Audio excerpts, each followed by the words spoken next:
Look at the money in your bank account. You trade your finite, non-renewable life force for it every single day.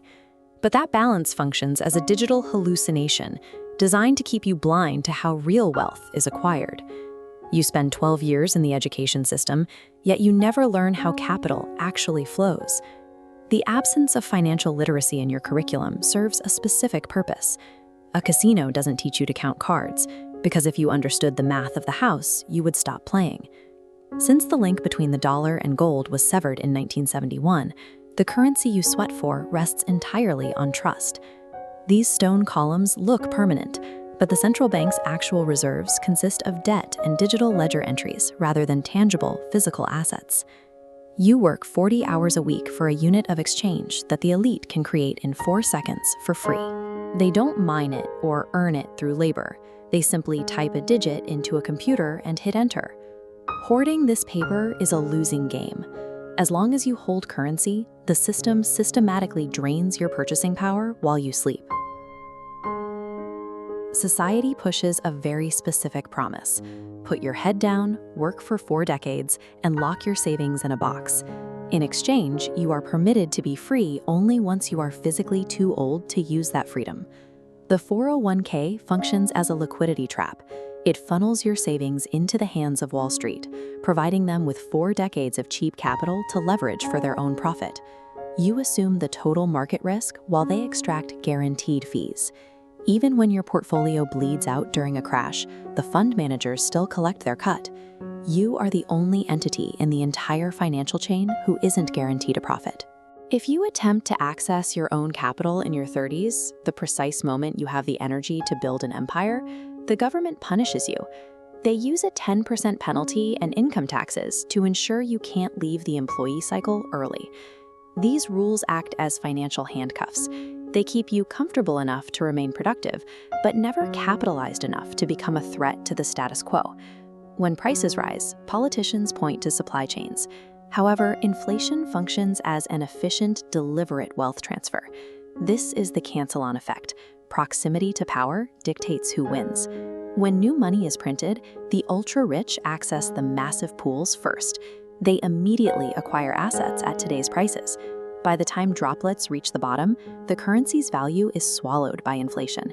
When that new money finally reaches your paycheck, the cost of rent and food has already moved out of reach. You are simply the last person in line to receive a decaying asset. The simultaneous rise of all-time high stock indices and record grocery prices signals a system operating with precision, moving purchasing power away from the worker to inflate the assets of the rich. You are taught to fear debt. The top 1% use it as their primary weapon for wealth generation. Step 1. Buy. The wealthy refuse to work for heavily taxed salaries.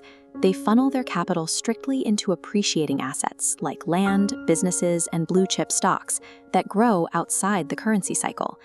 Step 2. Borrow. This balance sheet shows the core loophole. Instead of selling an asset and triggering a capital gains tax, billionaires use their wealth as collateral for a low-interest loan. Because the IRS classifies a loan as a liability, the elite get millions in cash while paying 0 income tax. They fund a luxury lifestyle with debt that is ultimately subsidized by the cheap deposits you leave in your bank account. Step 3. Die. This involves the step-up in basis, a legal reset button. Upon the owner's death, the taxable value of their assets is reset to the current market price, instantly erasing decades of accumulated capital gains taxes. This legal maneuver allows massive fortunes to bypass the tax friction that normally resets an estate. By clearing the capital gains liability at the moment of death, the elite ensure their accumulated power transfers to the next generation entirely undiluted. The endpoint for the compliant worker is a nursing home and a depleted stack of paper. The elite end up with untethered freedom, using collateral to own the world in their youth. Society pushes you to become a high earner because that path maximizes the tax revenue extracted from your labor. This system relies on a middle class willing to hoard decaying fiat currency. Your savings provide the liquidity required to fund the cheap leverage used by the masters. Stop playing by the house rules. Unlearn your financial programming and stop trading your finite time for a digital hallucination. Change your strategy today. Stop trying to save your way to wealth and immediately start acquiring assets that you can leverage. The elite are not smarter than you. They are simply operating with a map designed for escape. It is time to steal that map. Abandon the safe path. Pick up the weapon of ownership and stop saving for a casket. Break the financial system before it finishes